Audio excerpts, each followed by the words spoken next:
प्रतियोगी विद्यार्थियों, एक बार फिर से आपका स्वागत है आपके अपने यूट्यूब चैनल प्रारंभ क्लासेज में। कैसे हैं आप लोग? उम्मीद करता हूं कि अच्छे से होंगे। तैयारी भी अच्छी चल रही होगी, लेकिन थोड़ी सी तैयारी को और तेज़ करने की ज़रूरत है। तो चलिए हम भी तेज़ करते हैं, आप भी तेज़ करिए। हमारे यहाँ लाइट नहीं थी, इसलिए वीडियो आपको एक दिन बाद मिल रही है, यानी एक दिन का गैप हो गया। मंगलवार को आपको कोई वीडियो नहीं मिल पाई। हाँ, लेकिन ध्यान रखिए, अब लगातार, अब संडे की जो गैप होती है या संडे को जो वीडियो आपको नहीं मिलता था, अब संडे भी आपको वीडियो मिलेगी पूरे एग्जाम तक।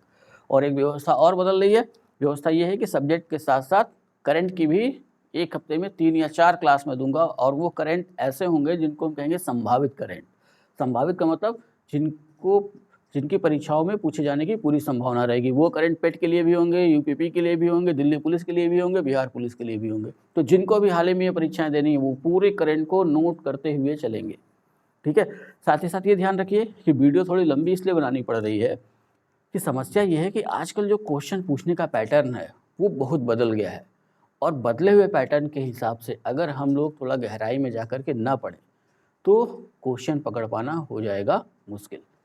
तो इसलिए थोड़ी मेहनत तो करनी पड़ेगी ना। अगर अच्छा नंबर चाहिए तो जाहिर सी बात है, जो जितना ज़्यादा जानेगा उतना ज़्यादा नंबर पाएगा, तो उसके लिए पढ़ना पड़ेगा। तो तैयार हैं तो लगे रहिए। ठीक है। तो हम पढ़ रहे थे, यानी अपनी पिछली क्लास थी उत्तर वैदिक कालीन संस्कृति या उत्तर वैदिक काल, और आज उसी क्लास को आगे बढ़ाएंगे। पेट की सीरीज के तहत ये 9वीं क्लास है अपनी, उत्तर वैदिक कालीन संस्कृति भाग 2।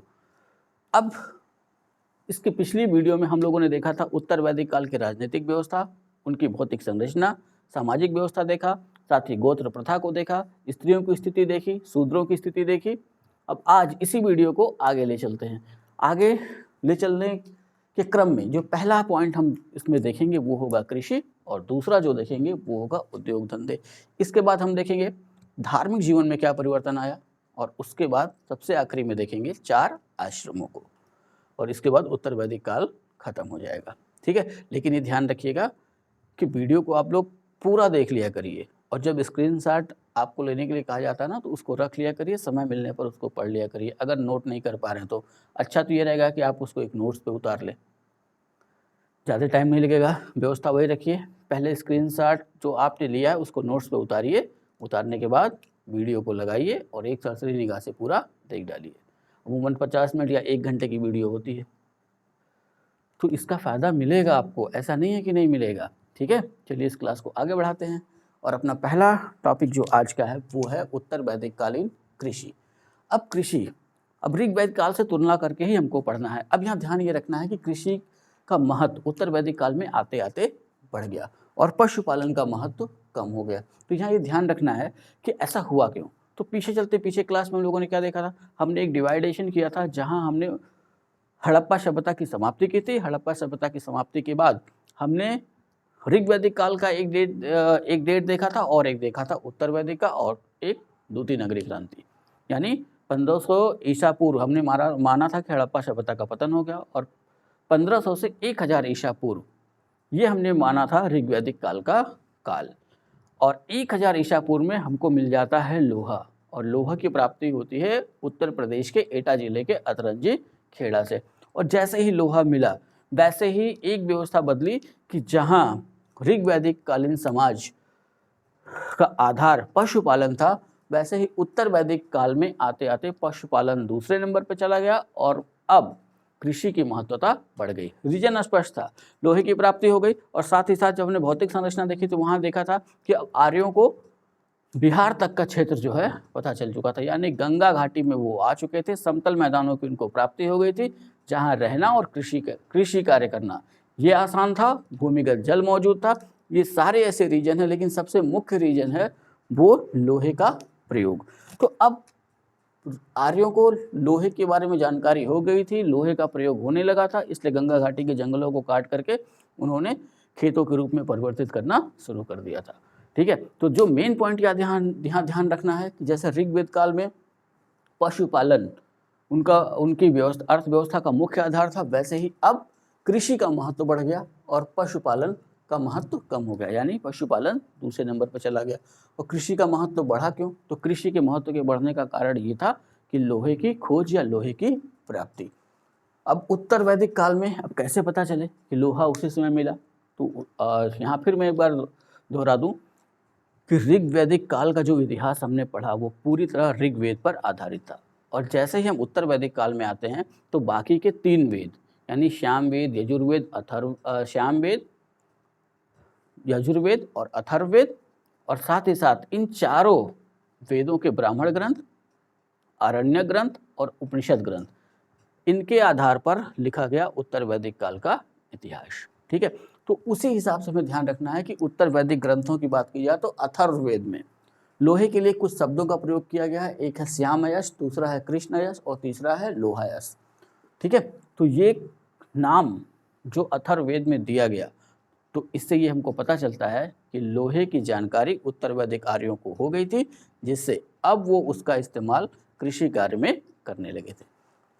अब आर्यों का प्रमुख व्यवसाय कृषि हो गया। जो ऋग्वैदिक काल में इनका प्रमुख व्यवसाय पशुपालन था, अब उत्तर वैदिक काल में आते आते इनका प्रमुख व्यवसाय हो गया कृषि। अब इसके बारे में कैसे पता चलता है, तो शतपथ ब्राह्मण से पता चलता है कि हलों में 6, 8, 12 और 24 तक बैल जोते जाते थे।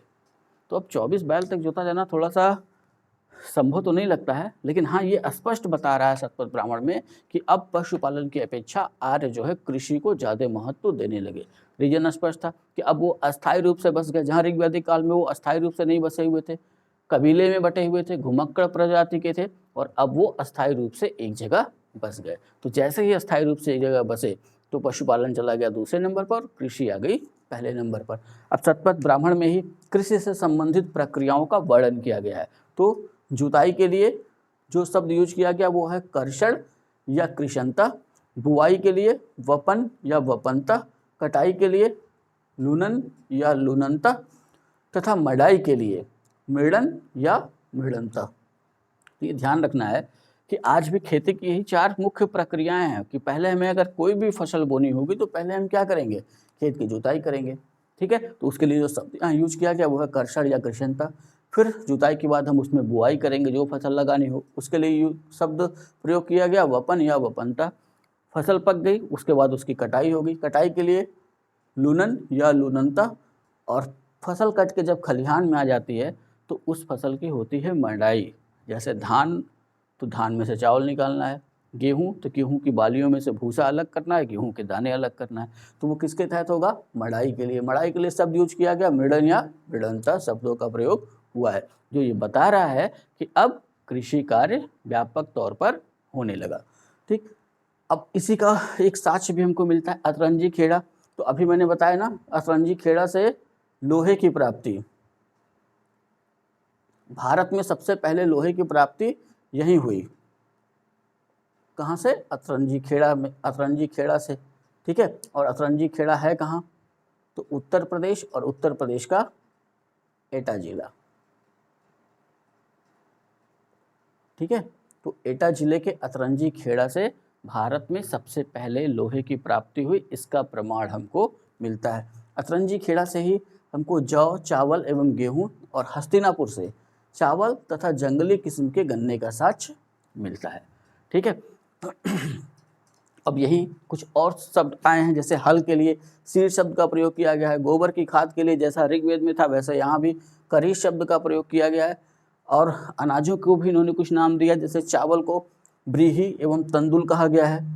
ठीक है, गेहूं के लिए गोधूम शब्द का प्रयोग, धान के लिए साले शब्द का प्रयोग, उड़द के लिए माश शब्द का प्रयोग, सरसों के लिए शारिशाका, सामा के लिए श्यामांक, अलसी के लिए उम्पा, और गन्ने के लिए इच्छ, शन के लिए षण आदि शब्दों का प्रयोग हुआ है। ठीक है, तो ये संस्कृत के शब्द हैं, और जैसा ऋग्वैदिक काल में हमने क्या देखा था, आर्यों की भाषा संस्कृत थी। ठीक है, तो ये संस्कृत में ही शब्द हैं। यहाँ से पूछ लेता है क्वेश्चन बनाने वाला, जैसे एक उठा लिया कि शारिशाका, इनमें से उत्तर वैदिक काल में कौन सी फसल थी, अब अगर आपको याद है तो सरसों। ठीक है, मास उत्तर वैदिक काल में किस फसल को नाम दिया गया था, अगर याद है तो उड़द। ठीक है, तो ये ऐसे क्वेश्चन बनते हैं, और जो सबसे अधिक पूछता है वो ये याद रखिएगा, तंदुल और ब्रीही। गोधूम कम पूछता है क्योंकि आप अनुमान लगा लेते हैं कि उसका आंसर गेहूं हो सकता है। ठीक है, तो जहां आप अनुमान लगाएंगे एग्जामिनर वहां से हट जाएगा। आगे ध्यान रखना है, अब अगर खेती हो रही है तो सिंचाई भी, जो सिंचाई के लिए जो साधन का वर्णन किया गया वो है तालाब, कुएं और नहर।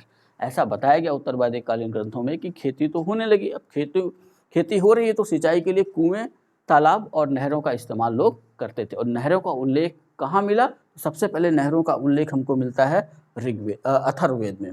ठीक है, तो इस क्वेश्चन को ध्यान में रखिएगा, ये इंपॉर्टेंट है आपके लिए कि नहरों का उल्लेख करने वाला पहला वेद या इनमें से किसमें नहरों का सर्वप्रथम उल्लेख मिलता है। तो ये 4 वेद वहाँ पे आपको दिए होंगे। तो अथर्ववेद वो वेद है जिसमें सबसे पहले उल्लेख हमको नहरों का मिलता है लिखित तौर पर।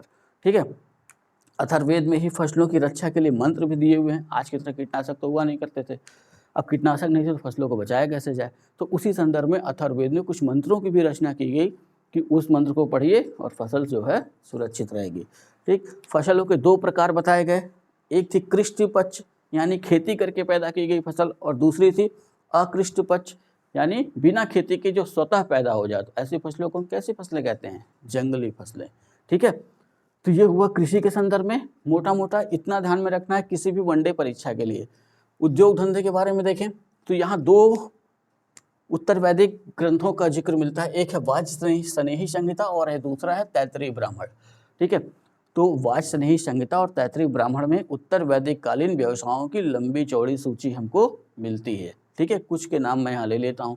तो उत्तर वैदिक काल का प्रमुख व्यवसायी, तो हर काल का अलग अलग अपना व्यवसाय। जैसे हमने ऋग्वैदिक काल की बात करें तो ऋग्वैदिक काल में जो रथकार था वो प्रमुख था। ठीक है, वो प्रमुख व्यवसायी था। उस समय रथकार की महत्वता ज़्यादा थी। लेकिन उत्तर वैदिक काल आते आते कृषि की शुरुआत हो गई। अब जैसे कृषि की शुरुआत हुई तो अनाज आप रखेंगे कहाँ पे, पकाएंगे कैसे? तो इस संदर्भ में जो कुम्हार था, जिसको यहाँ पे कहा गया कुलाल, ठीक है, और इसको कुंभकार भी कह सकते हैं और आज की भाषा में कुम्हार भी कह सकते हैं। तो ये सबसे प्रमुख व्यवसाय था, क्योंकि अब तो बर्तन की सबको जरूरत होने लगी, अब तो कृषि कार्य होने लगा, अनाज कहाँ रखा जाए, कैसे रखा जाए, तो इसलिए इसका महत्व बढ़ गया। और दूसरा जो व्यवसायी विदलकार, ये बेंत का व्यवसायी था। ठीक है, बेंत का मतलब पुलिस वालों की लाठी देख लीजिएगा, उसी बेंत की बात हो रही है। इसी के अलावा स्वर्णकार, मणिकार, मणियों का जो व्यापार करते थे, कंटकीकार, बांस की वस्तुएं बनाने वाले, रज्जुसर्ग, रस्सी बटने वाले, अयस्ताप, धातुओं को गलाने वाले, रजइत्री, कपड़ा रंगने वाली, चर्मकार, जो चमड़े का काम करते थे, आदि नाम मिलते हैं या आदि व्यवसायों के नाम हमको मिलते हैं इन पुस्तकों में। ठीक है, अब यहाँ पे ध्यान ये रख लीजिएगा, इसमें से जैसे कोई एक उठा लिया, क्वेश्चन बनाते समय पूछ लिया कि कंटकीकार उत्तर वैदिक काल में कौन था या कौन सा व्यवसाय करता था, और नीचे 4 व्यवसाय, अगर ध्यान में है तो बांस की वस्तुएं बनाने वाला। ठीक है, तो ऐसे क्वेश्चन बनता है। अब यहाँ कुछ नाम मैं यहाँ पे दे रहा हूँ, कुछ धातुएं हैं, उनको उत्तर वैदिक कालीन ग्रंथों में क्या कहा गया है ये ध्यान में रखना है। लोहे के लिए हम पहले भी देख चुके हैं, कृष्ण अयस, श्याम अयस, लोहायस, किस वेद में? तो अथर्ववेद में। ठीक है, तांबे के लिए लोहित अयश, यहीं पे ध्यान रखना है। यहाँ से भी ऐसे ही डायरेक्ट क्वेश्चन पूछते हैं, सीधा क्वेश्चन बनेगा कि उत्तर वैदिक ग्रंथों में तांबे को क्या कहा गया। उत्तर वैदिक ग्रंथों में लोहित अयश शब्द किस धातु के लिए प्रयोग किया गया। ठीक है, चांदी के लिए रुक्म या रूप्य, रांगा के लिए त्रपु। ठीक है, कई बार ये क्वेश्चन पूछे हुए, ऐसा नहीं है कि पूछे गए नहीं क्वेश्चन है, एसएससी से लेकर के जीडी तक, उसके अलावा अन्य एक दिवसीय परीक्षा, यहाँ तक कि यूपीएससी, यूपीपीएससी, बीपीएससी, ऐसी परीक्षाओं में भी यहाँ से क्वेश्चन बना लिए जाते हैं। अब जैसे छोटे एग्जामों में एक लाइन में क्वेश्चन होगा तो वहाँ हो सकता है मिलाने के लिए दे दे आपको। ठीक है, तो इस चीज़ के लिए तैयार रहना होगा। रांगा के लिए रिपु, तांबे या कांसे के लिए अयश और सीसा के लिए शीश। इन शब्दों का प्रयोग हमको देखने को मिलता है उत्तर वैदिक ग्रंथों में। अब वाजसनेयी संहिता में ही मछुआरे के लिए दास, धीवर, कैवर्त आदि शब्द मिलते हैं। पिछले बार पेट का क्वेश्चन था ये।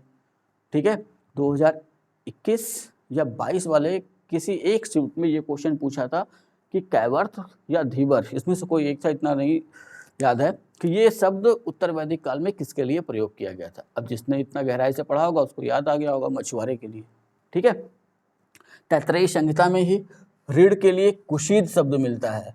ठीक है, और शतपथ ब्राह्मण में उधार देने वाले को कुशीदिन कहा गया है, ये भी ध्यान में रखना है। ऋण कुशीद और उधार देने वाला कुशीदिन। ठीक है, अगर एक याद आ जाए, कुशीद ऋण और कुशीदिन ऋण देने वाला। ठीक है, थोड़ा अगर सामंजस्य करके पढ़िए, देखिए सेट हो जा रहा है। ठीक, कुशीद ऋण और जो ऋण दे कुशीदिन। ठीक, अब माप पे आए, कैसे इनका सिस्टम था, कैसे ये तौलते थे। जैसे हमने हड़प्पा सभ्यता में क्या देखा, हड़प्पा सभ्यता के बाट 16 के गुणक में विभाजित थे। और यहाँ क्या व्यवस्था है, अब यहाँ ध्यान रखना है, यहाँ भी ये ध्यान रखिएगा, ये भी पेट में पूछा गया क्वेश्चन था। बाट की मूल इकाई रत्तिका अथवा गुंजा का लाल दाना थी। ठीक है, तो एक फसल है गुंजा। अब उसके जो बीज होते हैं, ऐसा माना जाता है कि सारे बीज एक ही आकार और एक ही भार के होते हैं। तो इसलिए उत्तर वैदिक आर्यों ने माप के तौर पर रत्तिका का प्रयोग किया, या बांट की जिनकी जो मूल इकाई थी वो थी रत्तिका, जो आज तक चली आ रही है। भले ही हम तौल में इसका इस्तेमाल नहीं करते हैं, लेकिन कई महंगी चीज़ों को तौलने में हम इसका इस्तेमाल होता है, जैसे सोने के लिए। ठीक है, वैसे ही आम बोलचाल की भाषा में आपने सुना होगा, जब दो भाई या दो पड़ोसी आपस में झगड़ा करते हैं किसी ज़मीन को लेकर के, और क्या कहते हैं कि एक रत्ती ज़मीन नहीं देंगे उसको। तो ये मूल इकाई उठ के कहाँ से आई, उत्तर वैदिक काल से। तो उत्तर वैदिक काल में बांट यानी बटखरे की मूल इकाई क्या थी, रत्तिका, रत्तिका कह ले या गुंजा का लाल दाना। और साहित्य में इसी को कहा गया है तुला बीज।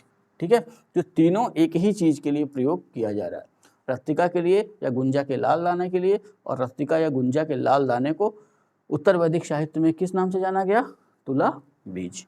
ठीक है, मतलब तौलने वाला बिया, कि एक तरफ हम उसको रख लीजिए, दूसरी तरफ तौल लीजिए। ठीक है, अभी आम बोलचाल के गांव में अगर देखा जाए तो कहते हैं कितने ग्राम का नहीं, ये कहेंगे कितने रत्ती का सोना है। तो एक ग्राम अमूमन जो है वहीं से निकल के आया। ठीक है, अब यहाँ ध्यान रखिए कि माप की कुछ और इकाइयाँ मिलती हैं, निष्क, शतमान, पाद, कृष्णल आदि माप की इकाइयाँ थी। जो ध्यान में रखना है वो है निष्क, क्योंकि ऋग्वैदिक काल में हमने यहाँ पे क्या देखा था, ऋग्वैदिक काल में हमने देखा कि निष्क या तो गले का हार था या तो स्वर्ण ढेर था, यही पढ़ा था ना। अब यहाँ पे ये क्या हो गया, माप की इकाई हो गया। तो यहाँ क्वेश्चन में ध्यान दे लेना है कि ऋग्वैदिक काल के हिसाब से पूछ रहा है कि उत्तर वैदिक काल के हिसाब से पूछ रहा है, उसी हिसाब से अपना आंसर होगा। अगला शतमान, पाद, कृष्णल आदि, इनके बारे में कोई विशेष जानकारी हमको नहीं मिलती, हाँ लेकिन ये हमको पता है कि आगे चल के इस नाम के सिक्के हमको देखने को मिलेंगे। लेकिन उत्तर वैदिक काल में ये क्या है, माप की इकाइयाँ हैं। ठीक है, द्रोड़, तो द्रोड़ का प्रयोग अनाज मापने के लिए किया जाता था। आज भी गांव में परंपरागत एक काले रंग का छोटा सा बर्तन मिलता है, अगर विनिमय के माध्यम से कोई किसी को कुछ देता है तो उसी से नाप के दे दिया जाता है। ठीक है, कि इतना 5 हुआ 6 हुआ उस हिसाब से। तो वहाँ अनाज मापने के बर्तन के तौर पर जो उत्तर वैदिक काल में जो प्रयोग किया गया उसको नाम दिया गया द्रोड़। क्वेश्चन कैसे बनता है, पूछते हैं कि द्रोड़ क्या है या उत्तर वैदिक काल में द्रोड़ क्या था, तो अपना आंसर क्या हो जाएगा, अनाज मापने का बर्तन। ठीक है, उत्तर वैदिक कालीन मृदभांड, यहाँ ध्यान रखिएगा, यहाँ से क्वेश्चन जब बनता है ना तो थोड़ी सी समस्या होती है। तो जितने भी काल अभी हम पढ़े, जैसे हमने हड़प्पा सभ्यता में क्या देखा, उनके मृदभांड या तो लाल या तो गुलाबी।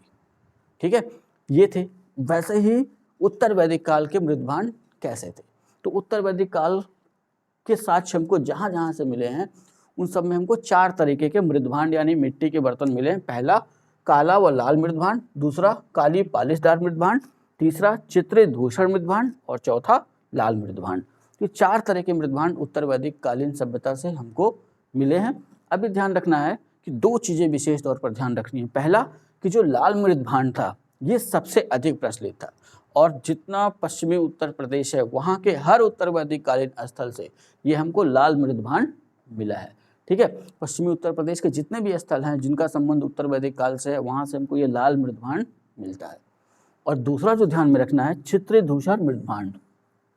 ठीक है, चित्रित धूसर मृदभांड उनके सर्वोपरि वैशिष्ट का सूचक था। इसको कैसे समझेंगे, सर्वोपरि वैशिष्ट का सूचक था। तो अभी जो है G20 का सम्मेलन हुआ था भारत में, सबको याद होगा। ठीक है, तो उसमें मेहमानों को खाना परोसने के लिए कुछ ऐसी थालियां और कटोरियां प्रयोग की गई थी जिन पे जो है सोने और चांदी की परत चढ़ी हुई थी। तो वो कैसा हुआ, वो वैशिष्ट हो गया ना, विशेष। हम तो खाते नहीं वैसे थालियों में, या कहीं आप शादी में जाते हैं तो कोई ऐसी थाली मिलती है क्या आपको, नहीं ना। तो विशेष, तो वैसे ही जो उस समय अमीर वर्ग के लोग थे, ऐसे समझिए इसको, जिनके पास धन ज़्यादा था, वो जो बर्तन प्रयोग करते थे वो होता था चित्री धूसर मृदभांड। तो उनके वैशिष्ट, यानी वो बर्तन बता रहा है कि ये किसी अमीर आदमी का घर रहा होगा उस समय के हिसाब से। तो 2 क्वेश्चन यहाँ से क्लियर कर लेना है। पहला कि उत्तर वैदिक कालीन सबसे अधिक किस रंग के जो है मिट्टी के बर्तन का प्रयोग करते थे, वो हो जाएगा लाल। हड़प्पा से कनेक्ट करेंगे, हड़प्पा में भी लाल था, यहाँ भी लाल। और ये बर्तन हमको मिले कहाँ से, तो पश्चिमी उत्तर प्रदेश से। ठीक है। दूसरा हमें ध्यान रखना है कि चित्रित धूसर मृदभांड उनके वैशिष्ट, यानी कि उनके विशेष, जो भी ऐसे लोग थे जो धन से, आर्थिक स्थिति से काफ़ी मजबूत थे, वो उन बर्तनों का प्रयोग करते थे। ठीक है। या क्वेश्चन कैसे पूछेगा कि उत्तर वैदिक कालीन विशिष्ट लोग इनमें से किस प्रकार के बर्तन का प्रयोग करते हैं, तो क्या आंसर हो जाएगा, चित्रित धूसर मृदभांड। ठीक है। तो लीजिए इसका स्क्रीनशॉट।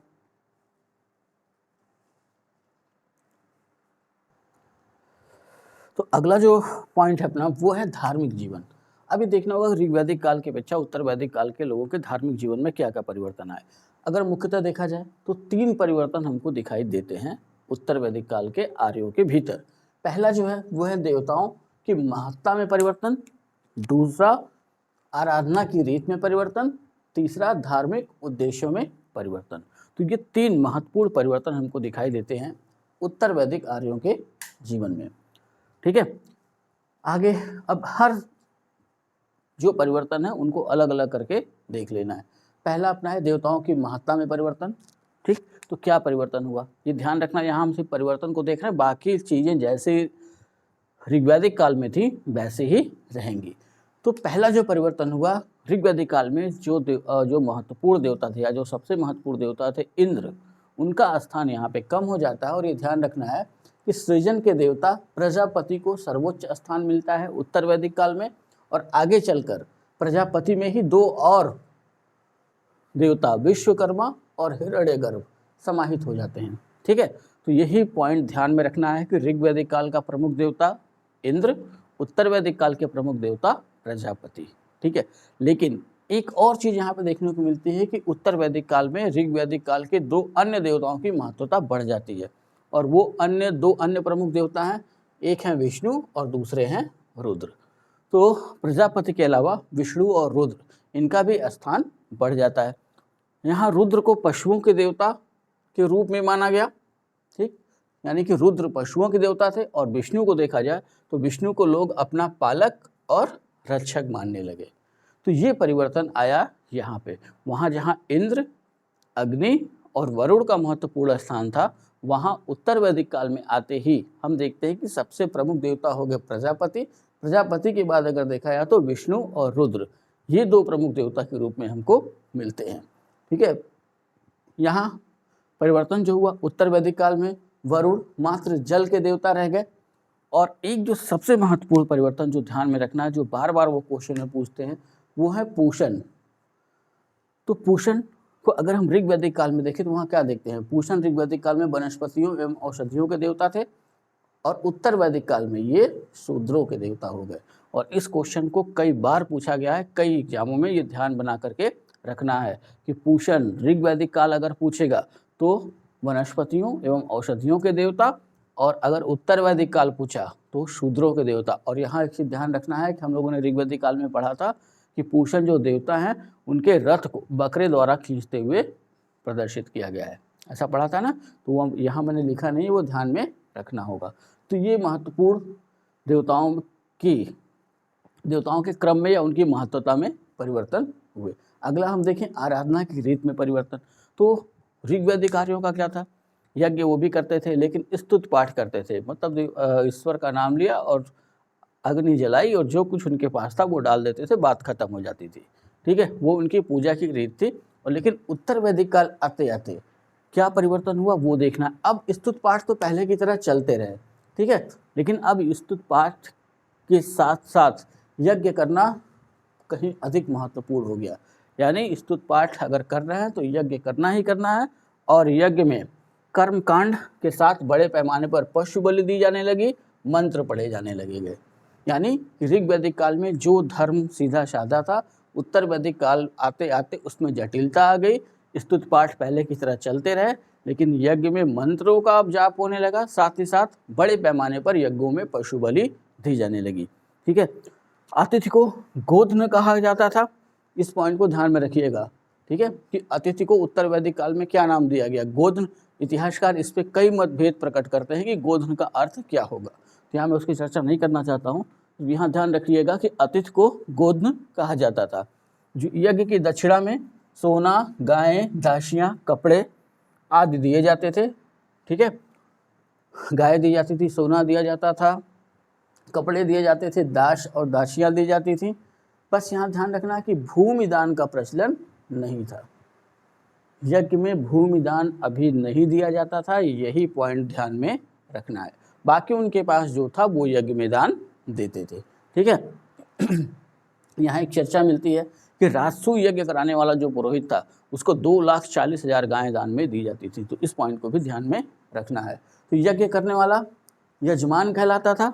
ठीक, जैसे मैं यज्ञ का संपादन करूं तो हमें यजमान कहा जाएगा, जो पुरोहित या जो ब्राह्मण यज्ञ संपन्न करवाएंगे वो हमें यजमान कहेंगे। ठीक है, और जो यज्ञ का संपादन यानी जो यज्ञ कराता था, संपादित का मतलब कराना, और वहाँ ध्यान रखना है कि यज्ञ करने वाला यजमान और यज्ञ का संपादन कराने वाला ब्राह्मण या पुरोहित।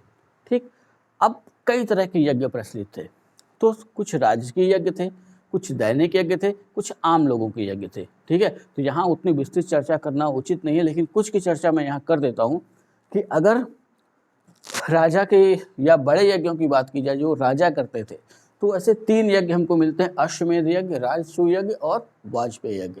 तो 2-2 लाइन सब में देख लेते हैं। ठीक है, तो अश्वमेध यज्ञ क्या था, तो पहले तो यही पूछता था कि ये राजा करता क्यों था, तो तीनों यज्ञ के बारे में पहला यही पॉइंट ध्यान में रखना है। तो अश्वमेध यज्ञ से संबंधित अगर क्वेश्चन बनता है तो क्यों करता था राजा, तो राजा अपनी साम्राज्य सीमा की वृद्धि के लिए करता था। रामायण याद कीजिए, रामायण के आखिरी में जब रामचंद्र जी वनवास से वापस लौट के आते हैं तो उसके बाद सीता का वनगमन फिर से होता है और राम अश्वमेध यज्ञ करते हैं, और अश्वमेध यज्ञ का घोड़ा छोड़ा जाता है जिसको लव और कुश पकड़ते हैं। तो वो किसको दर्शाता था, साम्राज्य वृद्धि को। जो राजा घोड़े को पकड़ता उसको युद्ध करना पड़ता, और जो नहीं पकड़ता यानी वो उनकी अधीनता स्वीकार कर लेता है।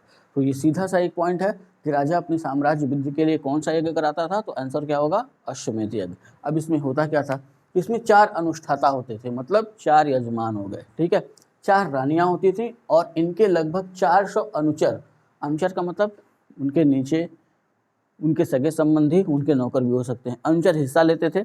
यज्ञ की समाप्ति पर 400 साड़ों के साथ कुछ घोड़ों की बलि दी जाती थी। ठीक, तो ये आंकड़ा अलग अलग किताबों में अलग अलग मिलेगा। ठीक, 600 साड़ों के साथ कुछ घोड़ों की बलि दी जाती थी। यज्ञ समाप्त कैसे होता था, यज्ञ की समाप्ति के बाद 21 बंध्या गायों का दान दिया जाता था और पुरोहित को दक्षिणा देकर यह यज्ञ संपन्न हो जाता था। ठीक है, तो यहाँ जो मुख्य पॉइंट है जो हमको याद रखना है वो ये कि अश्वमेध यज्ञ राजा क्यों कराता था, तो सिंपल सी बात है, राजा अपनी साम्राज्य सीमा में वृद्धि के लिए। ठीक है, या अपने साम्राज्य वृद्धि के लिए। दूसरा जो महत्वपूर्ण यज्ञ था वो था राजसूय यज्ञ। ये कैसा यज्ञ था, ठीक, तो 2 ही पॉइंट है, 2 पॉइंट ध्यान में रखना है। तो राजसूय यज्ञ राजा के राज्याभिषेक से संबंधित था। ठीक है, ये पहला पॉइंट ध्यान में रखना है कि राज्याभिषेक से संबंधित था। और इस यज्ञ का महत्वपूर्ण हिस्सा जो बार बार क्वेश्चन पूछता है कि पासे का खेल इनमें से किस यज्ञ का महत्वपूर्ण हिस्सा है, तो आंसर होगा अपना राजसूय यज्ञ। तो इसमें पासे का एक खेल होता था जिसमें राजा को ही अमूमन जिताया जाता था, और जैसा कि हमने वहाँ लिखा है राजा के राज्याभिषेक से संबंधित है, तो राजा का राज्याभिषेक होता था और उसके जितने भी सगे संबंधी होते थे उनके बीच पासे का खेल खिलाया जाता था, और जो पासे के खेल में राजा को ही जिताया जाता था। ठीक है, तो इसका पासे के खेल का संबंध राजसूय यज्ञ से। अगला जो महत्वपूर्ण यज्ञ है वो है वाजपेयी यज्ञ। तो इसका अगर शाब्दिक अर्थ निकाला जाए तो शक्ति वाला पेय। ठीक है, लेकिन यहाँ ध्यान रखना है कि ये यज्ञ क्यों किया जाता था, तो इसमें राजा की शक्ति का प्रदर्शन किया जाता था, या ये कह सकते हैं कि राजा की शक्ति के प्रदर्शन के लिए ये यज्ञ कराया जाता था। और इसमें प्रमुख थी रथ दौड़। ठीक है, रथ दौड़ इसका प्रमुख अंग था, और इसे वैदिक काल का ओलंपिक कहा जाता है। ये क्वेश्चन पूछता है कि इनमें से किस यज्ञ के तहत वैदिक काल का ओलंपिक शामिल था या किस यज्ञ को वैदिक काल का ओलंपिक कहा जाता था। वो अपना आंसर होगा वाजपेय यज्ञ। ठीक है। दूसरा ये ध्यान रखना है कि इसमें भी रथ दौड़ होती थी और राजा को ही जिताया जाता था। ऐसा इसलिए कि जब राजा जीतता था तो बाकी लोग उसकी अधीनता स्वीकार कर लेते थे कि यानी कि सबसे शक्तिशाली कौन, राजा। ठीक है। तो ये तो हो गए वो यज्ञ जो राजा संपन्न कराते थे या राजकीय यज्ञ हम इनको कह सकते हैं। इसके अलावा कुछ ऐसे यज्ञ थे जो आम दैनिक जीवन में प्रचलित थे। ठीक है। तो उनकी भी चर्चा कुछ हमको मिलती है, कुछ इसलिए देख लिया जाता है कि अगर कभी पूछे तो एक दो यज्ञ से जो है वो पॉइंट बन जाता है। तो इन यज्ञों में ध्यान रखना है कि जो पहला यज्ञ हमने लिखा है अग्निहोत्री यज्ञ। ठीक है। ये 2 टाइम किया जाता था, सुबह और शाम। ठीक। तो अग्निहोत्री यज्ञ सुबह एवं शाम अग्नि की उपासना के साथ संपन्न होता था और इसमें ऐसा माना जाता था कि अपने पापों के नाश के लिए लोग यह यज्ञ करते थे और ये माना जाता था कि स्वर्ग की ओर ये यज्ञ ले जाएगा। अगला जो हमने लिखा है वो है दर्श यज्ञ। ये जो है अमावस्या को किया जाता था, यानी महीने में एक बार। ठीक है। और तीसरा पूर्णमास यज्ञ, ये पूर्णिमा को किया जाता था, ये भी महीने में एक बार। चतुर्मास तो अपने यहाँ 3 ऋतुएं मानी जाती हैं मुख्य तौर पर, गर्मी, जाड़ा, बरसात, और 4 महीने में बांटा गया है। तो हर 4 महीने पे एक यज्ञ होता था जिसे कहा गया चतुर्मास यज्ञ। और 2 यज्ञ यहाँ पे हैं, एक है सौत्रामणी यज्ञ। सौत्रामणी यज्ञ इसलिए याद रखना है कि इसमें सूरा की आहुति दी जाती थी। सूरा की आहुति दी जाती थी, इसलिए इस यज्ञ को याद ध्यान में रखना है, क्योंकि बाकी जितने भी यज्ञ हैं उसमें सोम की आहुति दी जाती थी और एकमात्र सौत्रामणी ऐसा यज्ञ है जिसमें सूरा की आहुति दी जाती थी। और इतना तो कॉमन है कि सारे यज्ञों में पशु बलि दी जाती थी। पुरुष मेध यज्ञ इसका ऐसा माना जाता है 5 दिन चलता था और एक पुरुष की बलि दी जाती थी इसमें। ठीक है, पुरुष की बलि। और अगला है पंच पशु यज्ञ। और पंच पशु यज्ञ में ऐसा माना जाता है कि 5 पशुओं की बलि दी जाती थी, भेड़, बकरा, घोड़ा, बैल। ये 4 पशु हो गए, भेड़, बकरा, घोड़ा, बैल, और एक 5वां एक मनुष्य होता था। ठीक है। तो पुरुष मेध और पंच पशु यज्ञ इन 2 में मनुष्यों को भी बलि दी जाती थी। तो ये हो गए अपने महत्वपूर्ण यज्ञ। अब ये ध्यान रखना है कि जो यज्ञ होता था उसके तहत जो कर्म कांड होते थे, तो याज्ञिक कर्म कांडों पर नजर रखने वाले पुरोहित को ब्राह्मण या ऋत्विज कहा जाता था। तो ये कम पूछता है, सबसे अधिक ये ऋत्विज वाला पूछता है। ये ध्यान में रखना है कि याज्ञिक कर्म कांडों पर नजर रखने वाला, यानी एक तरीके से कह सकते हैं उन कर्म कांडों को संपन्न कराने वाला पुरोहित तो ब्राह्मण या ऋत्विज। ठीक है। तो आगे धार्मिक उद्देश्यों में क्या परिवर्तन आया, तो धार्मिक उद्देश्यों में यह परिवर्तन आया जहाँ ऋग्वैदिक काल के लोग केवल लौकिक के बारे में सोचते थे, यानी कि उनके यज्ञ करने या उपासना करने के पीछे सिर्फ इतना उद्देश्य था कि उनकी गायें सुरक्षित रहें, वो स्वस्थ रहें, जो फसल वो लगा रहे हैं वो अच्छे से हो जाए। मतलब मरने के बाद के बारे में जो भी चीज़ें हैं, स्वर्ग नरक वाली परिकल्पना, उसके बारे में वो नहीं सोचते थे। लेकिन उत्तर वैदिक काल आते आते यहाँ पे ध्यान रखना है कि लौकिक उद्देश्य तो थे ही, यानी कि हम स्वस्थ रहें, हमारी गाय स्वस्थ रहें, हमारे फसल सही रहे, ये लौकिक उद्देश्य तो थे ही थे। साथ ही साथ पारलौकिक उद्देश्य अधिक महत्वपूर्ण हो गए। पारलौकिक का मतलब कि जो हमको दिखाई नहीं दे रहा, जैसा मैंने ऋग्वैदिक वाले भाग में बताया था कि ईश्वर है कि नहीं, मरने के बाद आदमी कहाँ जाता है, स्वर्ग मिलेगा कि नर्क मिलेगा। तो ये जो सारे संकल्पनाएं हैं जिसको हम देख नहीं सकते, खाली जिनके बारे में एक अनुमान लगा सकते हैं या व्यक्त कर सकते हैं, उनको क्या कहते हैं, पारलौकिक। तो उत्तर वैदिक काल आते आते जो यज्ञ बढ़ा, यज्ञों में बलि प्रथा बढ़ी, उसका उद्देश्य क्या था कि जो ऊपर बैठा हुआ, जो इस पूरी सृष्टि को चला रहा है, उसको प्रसन्न करना। ठीक है। तो वो कैसा हो गया, वो हमको दिख रहा है, नहीं दिख रहा है, तो वो कैसा उद्देश्य हो गया उनका, पारलौकिक। यहीं से स्वर्ग नरक की परिकल्पना। वहीं शतपथ ब्राह्मण में सबसे पहले पुनर्जन्म के सिद्धांत का उल्लेख मिलता है। तो यहाँ ध्यान रख लेना है, सिद्धांत का उल्लेख है, लेकिन अगर पुनर्जन्म की विस्तृत व्याख्या अगर हमको देखनी हो तो हमको चलना होगा श्रीमद् भगवद गीता की तरफ। तो पुनर्जन्म का सिद्धांत मिल जाता है हमको शतपथ ब्राह्मण में, लेकिन इस सिद्धांत की पूरी व्याख्या मिलती है हमको श्रीमद् भगवत गीता में। ठीक है, तो अभी इसमें इतना ध्यान में रखिएगा। अब आते हैं आश्रम व्यवस्था पर। तो उत्तर वैदिक काल में एक और व्यवस्था स्थापित हुई जिसको हम कहते हैं आश्रम व्यवस्था। ठीक है, तो छांदोग्य उपनिषद, पीछे भी हम लोगों ने पढ़ लिया था कि छांदोग्य उपनिषद में 3 आश्रमों की बात की गई है, तो इसे भी ध्यान में रखना है कि छांदोग्य उपनिषद में 3 आश्रमों का उल्लेख और जावालोपनिषद में सर्वप्रथम 4 आश्रमों का उल्लेख एक साथ मिलता है। तो आश्रमों की संख्या कितनी बताई गई? तो आश्रम है 4। कौन कौन से? तो ब्रह्मचर्य, लाइन से इसको ध्यान में रखिएगा, कभी कभी जो है अरेंज करने को देता है तो 2 तो सही हो जाता है, लेकिन वहाँ दिक्कत होती है वानप्रस्थ और संन्यास में। ठीक है, तो यहाँ ब्रह्मचर्य, गृहस्थ, तीसरा वानप्रस्थ और चौथा संन्यास, ये चारों लाइन से रखने हैं। ठीक, अब कुछ चीज़ें यहाँ हम देख लेते हैं हर आश्रम के बारे में। तो पहला आश्रम है अपना ब्रह्मचर्य, अमूमन 25 वर्ष तक की अवस्था तक ये चलता था ब्रह्मचर्य आश्रम। ध्यान रखना है कि विद्या अध्ययन का काल इसे माना गया। पहले तो ये मैं बता दूं कि ये आश्रम की व्यवस्था आई कहाँ से। ये माना गया कि एक व्यक्ति के जीवन या एक व्यक्ति का जीवन 100 साल का है और इस 100 साल को बांट दिया गया 4 भागों में, तो हर आश्रम हो गया 25 साल का। ठीक है, तो जो पहला जो 25 साल का जो भाग है उसको यहाँ नाम दिया गया ब्रह्मचर्य आश्रम। 25 वर्ष तक विद्या अध्ययन का काल माना गया। अब यहाँ ये क्वेश्चन ध्यान में रखना है कि इस आश्रम की शुरुआत कहाँ से होगी। 2 ही आश्रम पे ध्यान रखना है कि ब्रह्मचर्य और गृहस्थ। तो इन आश्रमों की शुरुआत से संबंधित एक एक संस्कार हैं अपने पास। ठीक है, तो ब्रह्मचर्य आश्रम का प्रारंभ उपनयन संस्कार से होता है। याद आ रहा है उपनयन संस्कार? पीछे हम लोगों ने देखा था जब शिक्षा आरंभ करते थे, शिक्षा आरंभ करने से पहले ये संस्कार संपादित किया जाता था। तो उपनयन संस्कार से ब्रह्मचर्य आश्रम की शुरुआत होती थी, ये पॉइंट ध्यान में रखना है। जीवन, अब यहाँ 4 मैं आपको सीधे सीधे पॉइंट दे रहा हूँ। ठीक है, तो अब शिक्षा ग्रहण करने का तो कुछ ऐसे ब्रह्मचारी थे जो जीवन भर ब्रह्मचर्य का पालन करते थे और शिक्षा ग्रहण करते थे, उनको ग्रंथों में क्या कहा गया? तो जीवन पर्यंत शिक्षा ग्रहण करने वाले ब्रह्मचारी नैष्ठिक कहलाए। ठीक है, लेकिन निश्चित समय तक यानी 25 साल तक निश्चित समय तक शिक्षा प्राप्त करने वाले उपकुवाड़ कहलाए। आजीवन आश्रम में रहकर शिक्षा प्राप्त करने वाली कन्याएं ब्रह्मवादिनी कहलाएं।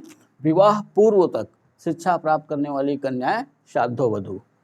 तो ये 4 ध्यान में रखिएगा, 4 याद रखिएगा। ठीक है, ये तो 4 सीधा सीधा एकदम ध्यान में रहना चाहिए, क्योंकि आजकल क्वेश्चन यहीं से बनते हैं। जैसे पूछ लिया कि जीवन पर्यंत शिक्षा ग्रहण करने वाले ब्रह्मचारी को उत्तर वैदिक ग्रंथों में क्या कहा गया? अपना आंसर हो जाएगा नैष्ठिक। वैसे ही पूछ सकता है कि निश्चित समय तक शिक्षा प्राप्त करने वाले ब्रह्मचारी को क्या कहा गया? उपकुवाड़। निश्चित समय तक आजीवन आश्रम में रहकर शिक्षा प्राप्त करने वाली कन्याओं को क्या कहा गया? ब्रह्मवादिनी। विवाह पूर्व तक शिक्षा ग्रहण करने वाली कन्याओं को शाद्धोवधू। यहाँ 2 अपवाद हैं अपने पास, ब्रह्मवादिनी और शाद्धोवधू, क्योंकि हम क्या देखते हैं उत्तर वैदिक काल आते आते हमने इसकी उत्तर वैदिक काल की पहली वीडियो में हमने क्या देखा था कि स्त्रियों और शूद्रों का उपनयन संस्कार बंद हो गया था। ठीक है, स्त्रियों और शूद्रों का उपनयन संस्कार बंद हो गया था।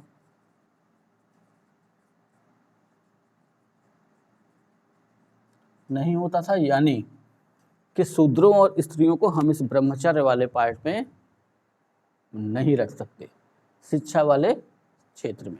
ठीक है, लेकिन यहाँ जो 2 नाम दिए हैं कि कुछ कन्याएं ऐसी थी जो आजीवन शिक्षा प्राप्त करती हैं, कुछ ऐसी थी जो विवाह के पूर्व तक। तो ये कुछ स्त्रियां अपवाद थी जिनका संबंध या तो ऋषियों से रहा होगा या तो राज घराने से। ठीक है, लेकिन सामान्य तौर पे देखा जाए तो स्त्रियों और शूद्रों का उपनयन संस्कार बंद हो चुका था, यानी उनके शिक्षा के अधिकार यहीं पे समाप्त कर दिए गए थे। अब ये ध्यान रखना है कि ये जो उपनयन संस्कार की बात हो रही है, तो उपनयन संस्कार के संदर्भ में ध्यान रखना है कि अलग अलग ब्राह्मण, क्षत्रिय, वैश्य, इन तीनों के लिए अलग अलग व्यवस्थाएं बनाई गई। ब्राह्मण के लिए कहा गया कि इनका उपनयन संस्कार 8 वर्ष की अवस्था में होना चाहिए, वसंत ऋतु में होना चाहिए और गायत्री मंत्र द्वारा होना चाहिए। वैसे ही क्षत्रियों के लिए कहा गया कि इनका उपनयन संस्कार 11 वर्ष की अवस्था में होना चाहिए, ग्रीष्म ऋतु में होना चाहिए और त्रिष्टुप मंत्र द्वारा होना चाहिए। वैसे ही वैश्यों के बारे में कहा गया कि वैश्य बालक का उपनयन संस्कार 12 वर्ष की अवस्था में, शरद ऋतु में और जगती मंत्र द्वारा होना चाहिए। ठीक है, बस ये ध्यान रखना है कि शूद्र और स्त्रियों का उपनयन संस्कार अब नहीं हो रहा है। ठीक, तो अभी और भी चीज़ें हैं पढ़ने के लिए, लेकिन अभी यहाँ इतना ही। अगला आश्रम देखें तो अगला है गृहस्थ आश्रम। ठीक है, तो यहाँ से 2-3 क्वेश्चन सीधे सीधे बनते हैं। तो हमने 25-25 में बांटा है, यानी 25 ब्रह्मचर्य आश्रम हो गया और 25 से 50 जो है वो कौन सा आश्रम हो जाएगा, वो गृहस्थ आश्रम। ठीक है, ध्यान ये रखना है कि सभी आश्रमों में सर्वश्रेष्ठ आश्रम किसे माना जाता है, गृहस्थ आश्रम को। अगर क्वेश्चन पूछे कि आश्रमों में सबसे श्रेष्ठ आश्रम, तो आंसर क्या हो जाएगा, गृहस्थ आश्रम। सभी वर्णों में मान्य, यानी ब्राह्मण क्षत्रिय वैश्य शूद्र, सभी वर्णों में ये आश्रम समान रूप से मान्य था।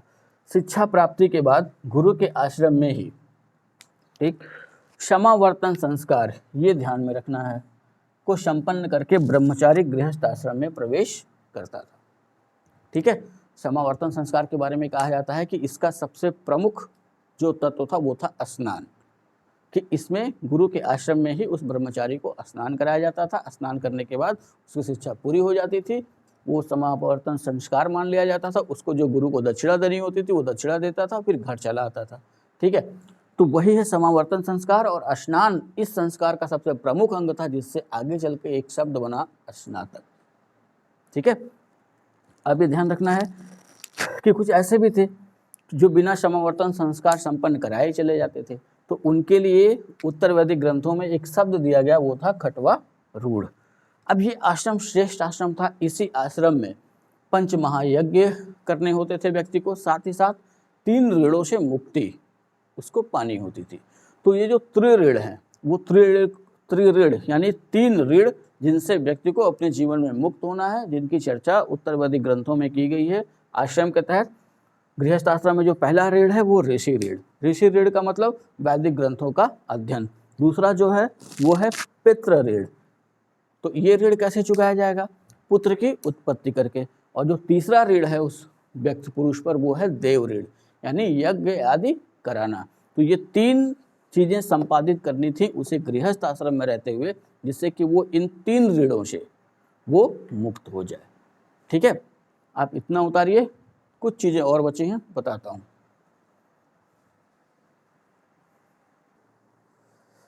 तो त्रिऋण के बाद अगर देखा जाए तो गृहस्थ आश्रम में ही पंच महायज्ञ की भी चर्चा की गई। पंच महायज्ञ में पहला था ब्रह्म यज्ञ या ऋषि यज्ञ, जिसके तहत वेदों का अध्ययन करना, प्राचीन विद्वान ऋषियों के प्रति अपनी कृतज्ञता व्यक्त करना।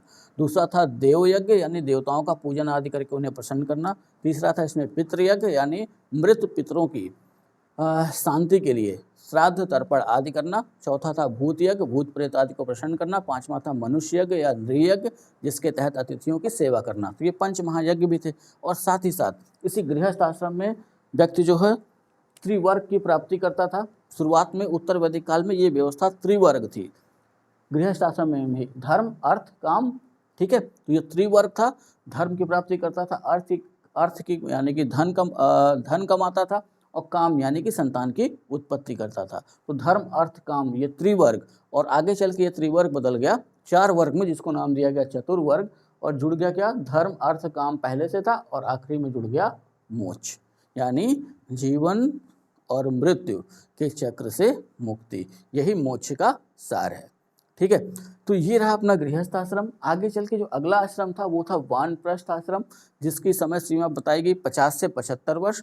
अब आदमी गृहस्थ आश्रम में समय बिता चुका है। ठीक है, लौकिक कार्यों के जीवन से वो मुक्ति पा चुका है। अब वो पारलौकिक जीवन की तरफ देख रहा है, यानी मोक्ष की तरफ, जिसके लिए उसने क्या किया, जंगल में एक आश्रम बना लिया। ठीक, या कह सकते हैं कुटी बना ली। लेकिन अभी ये ध्यान रखना है कि वानप्रस्थ आश्रम है ये, लेकिन अभी भी उसका संबंध समाज के साथ बना हुआ है। यानी ऐसे समझिए से 1 हफ्ते हैं तो 4 दिन वो जंगल में जाके जहाँ वो अपना स्थान बनाया वहाँ रहा, 3 दिन जो है फिर आके आम लोगों के बीच में रहा। तो अभी भी उसका पूरी तरीके से समाज से संबंध विच्छेद नहीं हुआ है, और वो आश्रम रहा वानप्रस्थ आश्रम। और ऐसा इसलिए बीच में बनाया गया कि एकाएक अगर संन्यास मिले जाते तो हो सकता है उसको समस्या हो, तो धीरे धीरे उसको समाज से जो है दूर किया जा रहा था। यानी लौकिक चीज़ों से धीरे धीरे उसको दूर किया जा रहा था, और उसको पारलौकिक जीवन या अपना परलोक सुधारने के लिए, जिसको लोग आजकल कहते हैं ना कि परलोक ऐसा काम करो तो परलोक सही रहेगा, तो उसी पारलौकिक का ही तद्भव बना परलोक। तो वो जो पारलौकिक जीवन है उसके बारे में वो सोचने लगे। तो 75 साल तक ये व्यवस्था चलती रही और आखिरी आश्रम था संन्यास आश्रम, 75 से जीवन भर, 100 भी कह सकते हैं, लेकिन अब कोई फिक्स तो है नहीं कि 100 साल उसको जीना है। ठीक है, तो 75 से अगर सन में अगर ऑप्शन दे, यानी कि वर्ष में अगर ऑप्शन दे अगर पेपर में, तो 75 से 100, नहीं तो सही शब्द क्या होगा 75 से जीवन भर। ठीक है, यानी 100 अगर उससे ऊपर जा रहा है तो वो भी संन्यास आश्रम। अब यहाँ संन्यास का अर्थ क्या होता है? पूर्ण त्याग। तो इसमें व्यक्ति क्या करता था? समाज का पूरा त्याग कर देता था, घर का पूर्ण त्याग कर देता था मोक्ष प्राप्ति के लिए। ठीक है, कि अब केवल वो अपने पारलौकिक जीवन के बारे में सोच रहा है, घर से समाज से अब उसका कोई संबंध नहीं रहा। ठीक, तो ये 4 आश्रमों का उल्लेख या 4 आश्रम चलते रहे। अब आश्रम क्या था, ये आश्रम है क्या? तो 2 शब्दों से मिलकर बना हुआ आश्रम, यानी कार्य के बाद विश्राम। तो इसलिए कि मनुष्य के पूरे जीवन को 4 भागों में इसलिए बांटा गया कि वो पूरे जीवन का एक सार समझ सके कि हमें इतने इतने साल तक ये करना है, यानी 25 साल तक हमें विद्या अध्ययन करना है, 25 से 50 हमें गृहस्थ आश्रम में रह करके पंच महायज्ञ करना है, स्त्री ऋणों से मुक्ति पानी है। ठीक, उसके बाद वानप्रस्थ आश्रम, जहाँ वो धीरे धीरे लौकिक से पारलौकिक के बारे में सोचने लगे, और आखिरी में संन्यास आश्रम, जहाँ अब उसके लिए क्या बचा हुआ है? केवल मोक्ष प्राप्ति यानी पारलौकिक जीवन के बारे में सोचना।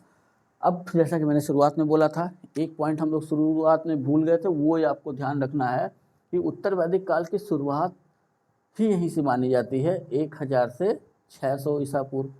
ठीक है, तो 1000 से 600 ईसा पूर्व जो उत्तर वैदिक काल का प्रारंभ माना जाता है, वो यही संदर्भ है कि 1000 ईसा पूर्व में उत्तर प्रदेश राज्य के एटा जिले के अतरंजी खेड़ा से सबसे पहली बार हमको भारत में लोहे की प्राप्ति हुई।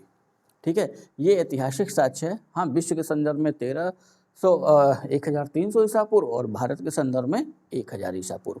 ठीक, तो उस संदर्भ में ध्यान रखना है कि उत्तर प्रदेश के एटा जिले के अतरंजी खेड़ा से पहली बार लोहा हमको मिला। ठीक, तो ये रहा अपना उत्तर वैदिक काल। ये 2 वीडियो दोनों ध्यान से देख लीजिए, कोई क्वेश्चन छूटेगा नहीं।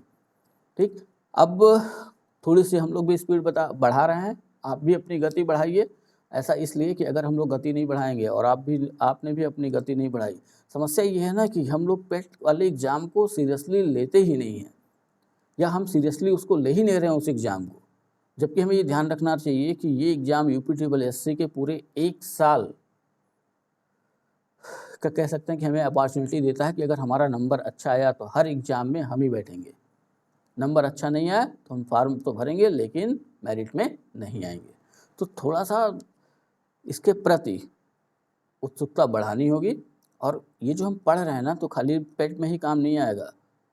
मैं बार बार कह रहा हूँ कि सारी परीक्षाओं में काम आएगा। भले ही हमने पेट सीरीज के तहत इसको पढ़ाया है, लेकिन ध्यान ये रखा है कि दिल्ली पुलिस वाले भी हों तो उनका भी काम चल जाए, बिहार पुलिस में अगर जिनको भी देना है उनका भी काम चल जाएगा, यूपी पुलिस वालों का तो काम चलेगा ही चलेगा। साथ ही साथ पेट और UPSSC की जो भी अन्य परीक्षाएं उसमें भी आपका इसी से काम चलेगा। तो आगे ज़्यादा कुछ पढ़ने की ज़रूरत नहीं है, इतने से ही सब कुछ हो जाएगा। ठीक है, कुछ बेसिक किताबें रखा करिए, थोड़ा उनको देखा करिए, जैसे NCERT की बुक्स उनको देख लिया करिए। क्योंकि मैं भी अमूमन जो है पहले तो तैयारी की शुरुआत में लोग हमसे कहते थे तो हमें नहीं समझ में आता था, लेकिन बाद में समझ में आया कि NCERT की बुक्स पढ़ना बहुत ज़रूरी है, क्योंकि सारी चीज़ें या सभी चीज़ें जो भी पॉइंट वाइज क्लियर होती हैं उसी किताब से। और यहाँ समस्या ये है कि हमको जो भी पढ़ना होगा सब कुछ क्लियर करके पढ़ना होगा। अगर ऐसा हम नहीं कर पाए तो समस्या बरकरार रहेगी। ठीक है, उम्मीद करता हूँ कि आप इस बात को समझेंगे।